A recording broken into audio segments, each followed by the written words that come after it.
Blood with some new tracks. So why don't you just put those tracks on the new album? The sound from the reissue is kind of a different step that we've taken in the past, and it's a little different than a step that we want to take in the future, but it's also music that we just really felt like writing, and our fans deserve new music, and so we said we'll just throw out a re-release, throw out 4 new songs, we'll let them take it. They love it, they don't, sorry. But our 3rd album will be coming out shortly. We've been working on writing it, and it's gonna blow people's minds. And if you already like OM&M, love the 3rd album, and then, yeah, and you'll love us even more. And then if you don't like us now, you might like us. Do we have a possible release date? I do. I know the re-release comes out July 24th. Alright, so tell us a little bit about Squidgy. Squidgy is a mascot that we won in a claw machine in a Walmart in Connersville, Indiana. Population like 2,000. We were living there for like a month. And we won him, and then I made a song about him, and he just kind of blew up on the internet. And then we lost him in New Zealand. We were touring there, and I think he like ran away because it's so beautiful there.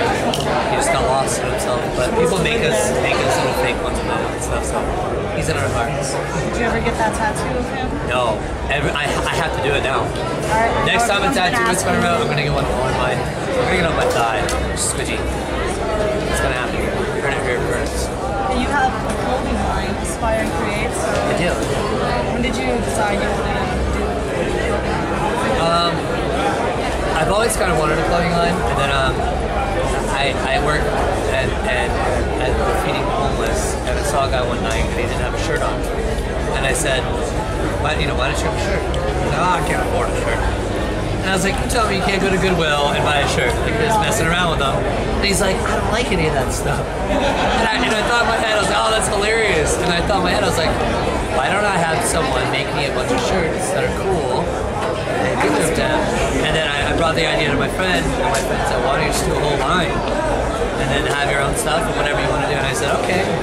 It just kind of rolled with it. And yeah. Yeah. And how does it feel for you doing the vocals on the album? Do you have like a lot of pressure? There was a lot of pressure, but I think I'm really confident with my vocals and how I can say my sound is mature, I'm matured as a vocalist.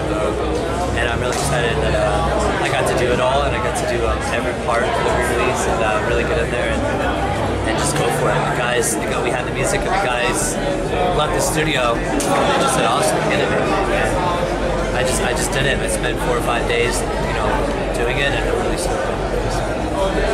So, we saw you a few times, and you scream a lot. So, do you ever lose your voice? I do lose my voice. I go on vocal rest a lot, so if you see me and I don't talk, or I just go, sign language? Or yeah, it's because I'm not talking. Some people, like, I've heard it was on Warped Tour, and I was like, I didn't talk the whole day, and people were like, listen to this. I was like, I'm not mean, I'm not mad, I can't talk. My job is 45 minutes a day, I gotta save my voice every week. And who are some people you're looking forward to seeing bands on Warped Tour? Most of them. I love Used, Take Back Sunday, Yellow Card, Kings, The Cab, all the way to Impending Doom, Border of Osiris, to The Employees, Carolina, to Tomorrow's Bad Seeds, 45, 43, all of them. And that's what Warped Tour is for. It's about seeing new music and seeing new bands and different genres and all kinds of stuff. We got a few more. What's the most embarrassing thing to happen to you while you're performing? Too many. I fall off stuff a lot, I get stuck a lot, I get hurt a lot. Yeah, I did that today. I went to go give my bassist a hug and he hit me in the eye with his bass. He doesn't want to hug. Yeah. And last one, if you were a SpongeBob character, which one would you be and why? Some days I'd be Squidward. Leave me alone and let me play music, right? And then other days, I'm definitely just so peppy and happy and awesome and holy. That's all I have. Thank you. Awesome. Thank you so much.